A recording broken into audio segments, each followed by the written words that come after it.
Wabarakatuh, para dokter dan para profesor, para guru besar, jazakumullah atas kehadiran panjenengan semua. Semoga acara pagi hari ini memberikan inspirasi, mencerdaskan, memberikan satu renungan bagi bangsa ini, di mana pendidikan itu menjadi kebutuhan negara dalam konteks masa depan dan juga menjadi kebutuhan rakyat umum dalam arti dia sebagai sebuah bangsa yang diberi amanah untuk memajukan negaranya. Saya diberi amanah untuk menyampaikan pendidikan dalam timbangan filsafat dan ideologi sesuai dengan mata kuliah saya kalau di kampus. Eh, Mungkin ini tidak lama, 10 menit insya Allah selesai. Yang pertama, kalau kita coba baca filsafat pendidikan, baik di dalam Islam maupun di Barat, itu secara aksiologi sama, bahwa pendidikan itu penting gitu. Bagi negara itu penting. Pendidikan itu sangat urgen. Pendidikan itu sangat strategis, bahkan menjadi investasi masa depan bangsa. Asumsinya sederhana bahwa di dalam sebuah kepengurusan negara itu harus ada pergantian generasi. Tidak mungkin seseorang itu akan hidup terus. Tidak mungkin pemimpin itu akan selamanya hidup. Pasti akan ada regenerasi, akan ada pergantian generasi. Karena itu generasi yang disebut bangsa atau anak bangsa itu kemudian disiapkan. Nah, yang kedua, eh, kekayaan sumber daya alam kalau tidak dikelola oleh SDM yang berkualitas itu juga sama saja. Karena itu bicara soal pendidikan sebenarnya bukan hanya tadi Prof. Syahidin tadi bukan hanya tentang memanusiakan manusia, tetapi juga lebih dari itu adalah menentukan masa depan bangsa. Nah, kalau kita melihat dari sisi filosofi seperti itu, dari sisi aksiologi atau manfaat atau nilai di dalam filsafat pendidikan, maka kita bisa membayangkan bahwa bagaimana kemudian relasi itu, relasi antara negara atau pemerintah dengan rakyat. Ini kan soal kisah UKT itu kan sebenarnya secara filosofis berkaitan dengan relasi kan. Nah, kita bisa memberikan satu gambaran yang sederhana kalau di rumah tangga itu ada orang tua, ada anak gitu. Orang tua itu bahkan rela apa namanya rela berhutang gitu ya untuk menyekolahkan anak-anak. Kenapa? Karena orang tua itu punya hope, punya harapan bahwa anak itu akan menggantikan dia di masa depan. Yang kedua mungkin tadi Prof. Hanif tadi sampaikan berkaitan dengan kesejahteraan. Mungkin orang tua itu sedang membayangkan suka begini kan kalau di kampung bolehlah ayah ini nggak sekolah tapi kamu harus sekolah. Bolehlah ayah seperti ini tapi kamu harus meningkatkan atau meningkatkan kemuliaan keluarga, martabat keluarga, kan begitu. Dan itu orang tua kemudian rela berkeringat, rela membiayai, bahkan rela berhutang. Tadi Prof. Fahmi tadi, itu kan filosofi pendidikan yang sederhana di dalam rumah tangga, di mana rumah tangga itu sangat mikro, dan mungkin secara ekonomi juga sangat terbatas. Tapi coba kita bayangkan sebuah negara Indonesia yang sering kita bangga-banggakan sebagai negara yang besar. Kita ini bangsa besar, negara besar, sumber dayanya sangat melimpah. Mungkin terkaya di dunia itu ya Indonesia ini karena sangat luas. Pernah satu saat Presiden Malaysia ditawari bagaimana kalau memimpin negara Indonesia, bahkan menyebutnya tidak sanggup karena saking luasnya, rakyatnya saking banyaknya. Itu artinya dari sisi sumber daya alam tidak perlu kita ragukan lagi, memang luar biasa kekayaan kita itu. Nah, kemudian kalau kita lihat kisruh UKT ini kan uh, uh, tadi ketika sudah juga ditekankan tentang pandangan bahwa pendidikan itu tersier dalam arti pendidikan secara umum itu adalah sebuah kesalahan, maka kita bisa katakan jangan sampai pemerintah itu gagal paham pendidikan. Karena kalau gagal paham pendidikan, ya memang efeknya akan sangat beragam, akan efek dominonya akan luar biasa. Padahal kalau dilihat dari amanah undang-undang tadi yang Prof. Hanif sampaikan tadi itu sudah sangat-sangat jelas di situ. Semua bisa juga baca itu. Nah, sekarang para pemangku negara ini apakah membacanya, apakah benar apa namanya menafsirkannya, menginterpretasikannya, kemudian bagaimana mensosialisasikannya, bagaimana kemudian membuat kebijakan-kebijakan yang lebih mikro dan seterusnya. Nah, itu memang tadi Prof. Hamdi sudah memberikan satu apa semacam apa ya, mungkin semacam kritik gitu ya, semacam evaluasi gitu. Nah, eh, ketika pemerintah kemudian eh, anggaplah gagal paham dengan salah satu statement tentang kebutuhan tersier itu, maka ini berarti pemerintah ini sedang mendudukkan relasi dia dengan rakyat.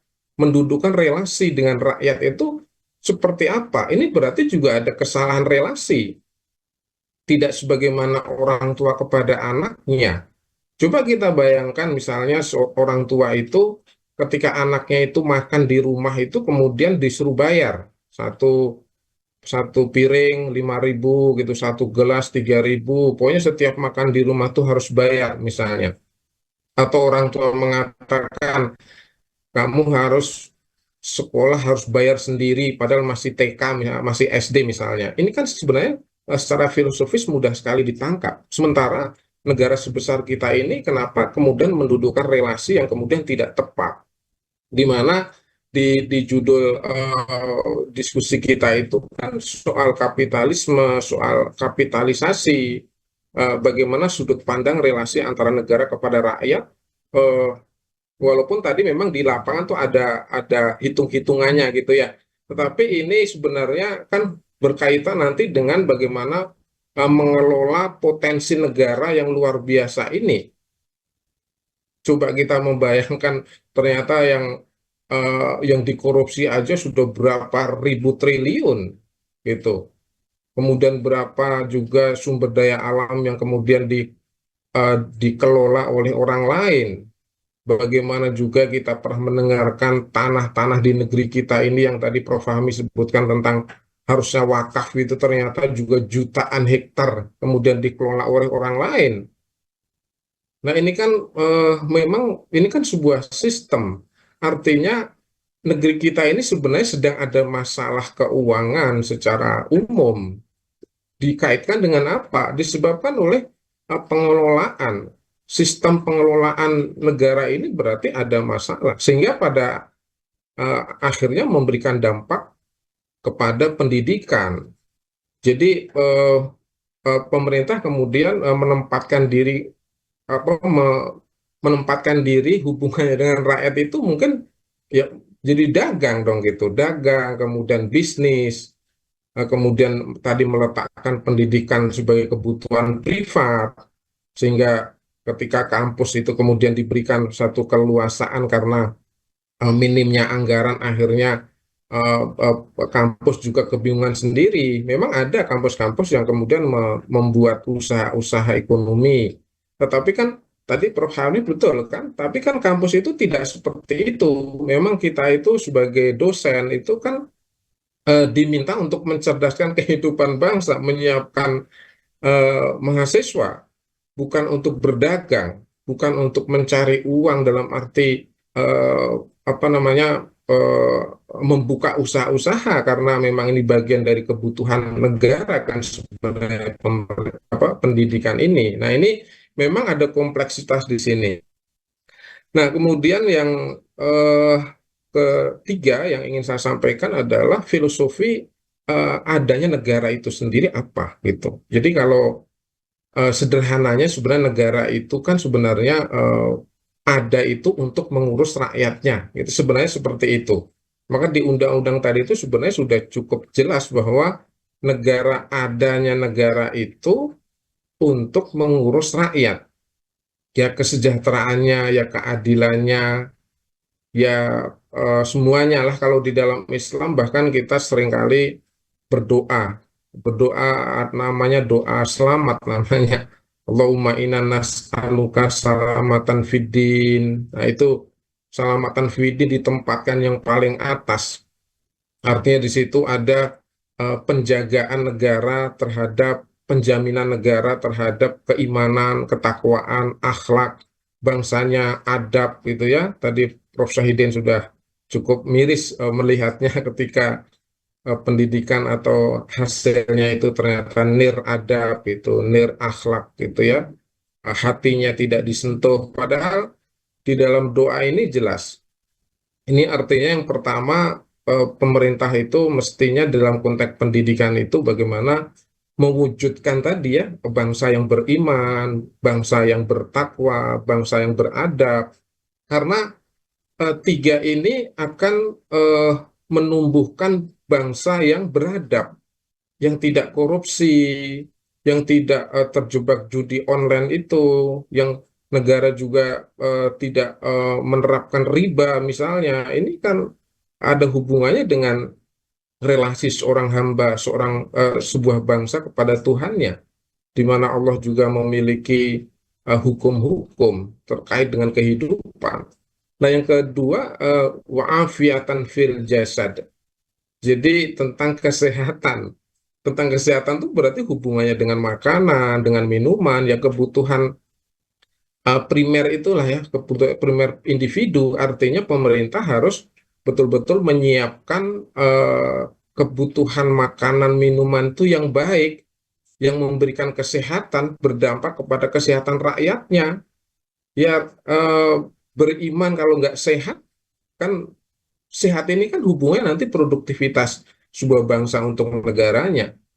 Nah, bagaimana dengan hari ini juga luar biasa terkait dengan makanan minuman ini juga bahkan juga menjadi satu keprihatinan. Padahal ini mestinya menjadi apa namanya tugas negara dengan para pemimpinnya untuk menjamin bahwa rakyatnya itu harus sehat.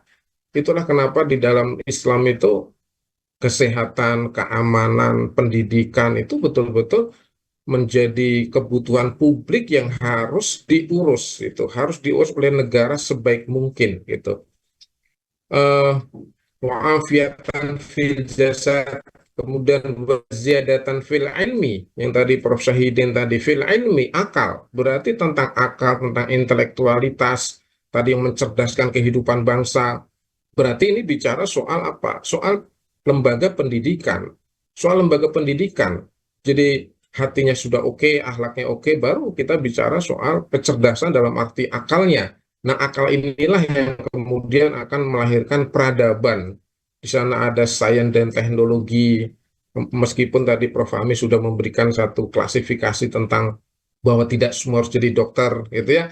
Tapi kalau kita lihat kebutuhan yang kedua yang namanya kesehatan itu memang wajib hukumnya itu dijamin oleh negara dan tentu kebutuhan dokter itu mestinya mungkin setiap desa itu harus ada dokter itu yang melayani masyarakat itu. Kemudian yang terakhir itu adalah keberkahan rizki, wabarokatan fi rizki. Ketika bicara rizki itu tidak bicara waziadatan, tidak bicara bertambahnya rizki. Yang bertambah itu ilmu, akalnya tambah cerdas, mencerdaskan kehidupan bangsa. Tapi ketika bicara ilmu, doa ini bicara rizki, doa ini justru bicara tentang keberkahan. Berarti tentang bagaimana halalnya rizki. Berarti negara harus menjamin yang namanya ekonomi itu harus halal. Jadi nanti menjadi berkah, bukan tentang bertambahnya. Kenapa? Karena rizki itu udah dikasih. Emasnya sudah dikasih, airnya udah dikasih, ikannya yang ada di laut sudah dikasih, kemudian minyak sudah ada di Indonesia, sudah begitu melimpah. Hutannya juga luar biasa, jutaan hektar. Semua udah dikasih, tidak perlu meminta lagi. Sudah kaya raya negeri ini, tidak perlu lagi. Hanya bagaimana mengelola supaya rizki dari Allah ini, anugerah dari Allah ini di Indonesia ini, di tanah air tercinta ini menjadi berkah. Nah, keberkahan ini tadi Prof. Fahmi sudah sampaikan bagaimana kemudian Islam itu mestinya menjadi dasar kita berpikir, dasar berparadigma tentang bagaimana mengelola negara ini. Lagian juga kita mayoritas Muslim dan Allah tahu betul tentang bagaimana mengelola bumi yang diciptakannya, mengelola manusia yang diciptakannya. Nah, ini semua karena ini sifatnya umumnya filsafat pendidikan dan ideologi ya, saya kira tadi rincian-rinciannya ya, efek-efek dominonya sudah dipaparkan oleh pembicara-pembicara sebelumnya. Eh, Artinya kalau tadi Prof. Hanif memberikan rekomendasi kembali kepada undang-undang itu secara mikro bagaimana mengelola pendidikan itu oke di situ, tapi jauh lebih itu lebih filosofis dan ideologis. Kembalilah kepada Tuhan, kembalilah kepada pencipta alam semesta ini, kembalilah kepada pencipta Indonesia ini, kembalilah kepada pencipta seluruh manusia, termasuk juga seluruh rakyat Indonesia diciptakan oleh Allah Subhanahu wa Ta'ala. Maka Allah yang paling tahu bagaimana mengelola negara ini. Nah, saya kira ini semoga diskusi bisa kita lanjutkan lebih spesifik lagi, lebih mendalam lagi. Catatan dari saya bahwa negara jangan sampai gagal paham tentang pendidikan, baik secara konstitusi maupun secara filosofis, apalagi menempatkan relasi bangsa ini dengan Tuhannya. Kalau dalam Pancasila itu kan disebutkan ketuhanan yang Maha Esa. Di mana letak Tuhan di dalam mengelola negara ini? Saya kira ini sementara, semoga menginspirasi kita semua. Billahi taufiq wal hidayah. Assalamualaikum warahmatullahi wabarakatuh.